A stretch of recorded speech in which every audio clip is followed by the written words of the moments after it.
Like that, to me, that's telling them, you're going to have to do your homework. You have to grind it out. You're going to have to make the coffee sometime. You're going to have to clean the toilet sometime. It's all in the grind. You got to do your homework. And you said something earlier that when you wanted to be an engineer, you said, well, I went to school and then I found a mentor. Then I did an internship. So you did all your homework before you really became an engineer. Now, the school prepared you, but you had to grind all that out, So exactly. Super, super important that the subscribers hear the fact that it's not overnight, man. You're gonna have it's gonna take you years to accomplish. It took years. Like for me, the whole process from when I said, okay, I'm going to pursue this, to when I was actually an engineer recording was like 5 years. Yeah. And it's not immediate. Nah. and then fast forward some more years to your first Grammy. Right. How many years took you to get your first Grammy? Maybe another like 7.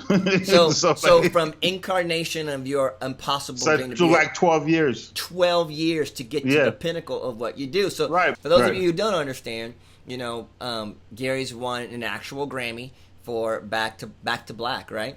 Right. Which was one of Amy's most successful records.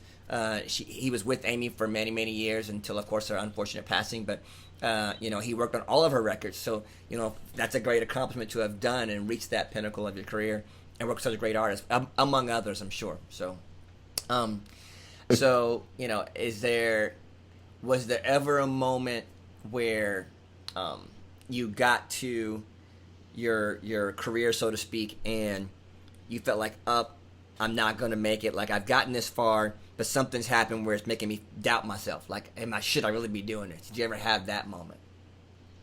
You may not have, but just, a lot of people get to a lot of people get to the almost of their success, and they doubt themselves and never cross that line. You know what I mean? Right. I think I might have some years ago. This is before Amy and all that, and I started having like doubts about, am I going in the right direction, and am I doing this, or should I branch off to something else? Like, should I go do broadcast? Did you ever think, should I go back to the school and not do music, or you just said, this is it, I'm staying in music? Nah, I'm staying in music. Like, even if I decided to go back to school, I was going to do something that was somehow related to it, because I knew that's where it was for me. Wow. So I just knew that no matter what path I chose, it was going to be audio related. See, that's a blessing in the sense of so many people are, like I said in the beginning, they try to identify and clarify what their impossible thing is, but then they get there and they veer off to the left or veer off to the right. They don't stay focused on that one thing. You have stayed focused on one thing your whole life. That whole life. Yeah. It's sound. I'm like the horse in Central Park with the blinders on. It's just sound. I just see straight ahead. That's it. And let's kind of close it off. The conversation. You've been awesome talking to us. We so appreciate it. I think that at the end of the day, what I want people to understand is that there's a process, and you have to trust the process to reach that impossible thing, and just never give up. Yeah, I mean, I just asked, was there a time that you ever thought you were going to give up, and you said no, because somewhere in your mind you trust the process. You figured out, okay, I'm going to have to get to here, to here, to here. To here, right. It's the steps. And if you could tell someone about your story in a few sentences, say, just trust the process, how would you just describe it as far as the process for you? Well, the process for me was that I knew that I was passionate about music and sound. Mm-hmm. And then I said, okay, now let's sit down and map out how are you going to get from point A to point B to point C. So first, let's get into a studio and let's get around a real engineer, a real producer, whatever, see how they work, ask questions. Oh, let me mention this. When I started out, when I was an intern and an assistant, I used to walk around with a pad in my back pocket. So every time I would see something that caught my interest, I would write it down. Yeah. And I would ask questions, but I only asked the engineer questions when he was taking a break or we were having lunch together, whatever. And a lot of times they're willing to share with you because they see that you have a genuine interest in it.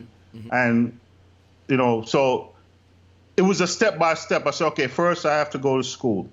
Then I have to go internship at a studio. And then I have to try and learn as much as I can. You have to do your homework and you have to plan it out. You can't just jump up and say, I'm going to do this. I'm going to be a producer, blah, blah, blah, blah, blah, and then just jump into it. Sure. You have to take it step by step. And if you can, get someone that to be like a mentor, even if it's not full-time, like part-time or whatever. But I think the best thing for someone to do is actually work in actual studio, work on actual projects, so you can see the real world application of the knowledge that you get from school. Wow. Yeah. Well, man, it's been great having you talk about your journey. I want to remind everybody that, again, Gary is a Grammy Award-winning engineer who's been in business for over 20-something years now. And it started off as just a dream, and he fought to keep that dream going. He never gave up. He fought through some adversities, but still maintained. All the naysayers let him go and said, we're going to do this anyway. I'm going to do this. And now here he is, successful and living his dream, still enjoying sound every day. And I think as we continue to watch Gary do even more things, I know he'll always be successful because he's always keeping his eye on that sound, the impossible thing. He's always driven for that. So, man, we should appreciate you staying and talking with us, man. Is there anything we should be looking out for, supporting you with? Are there any social networking that they can come and talk to you or communicate with you? Yeah, they could find me on Instagram at Gary Noble Show, Facebook, Gary Noble, LinkedIn, Gary Noble. Okay. I'll put them at the bottom of the screen. You could hit me up on social media, and I'll talk to you. But this is the thing: if I don't respond immediately, that means I'm in the middle of a session. You're working. I'm working. When I take a break, I go to the messages, and I get a lot of messages every day. I'm sure. So I go through, and the ones that are relevant to what I do. Sure. I replied to them. That's awesome. We appreciate that. Hey, everybody, we just thank you for staying around and talking to us at Chasing the Impossible. And to my subscribers out there, we'll see you next time. Thanks a lot, guys. Have a great one. Take care.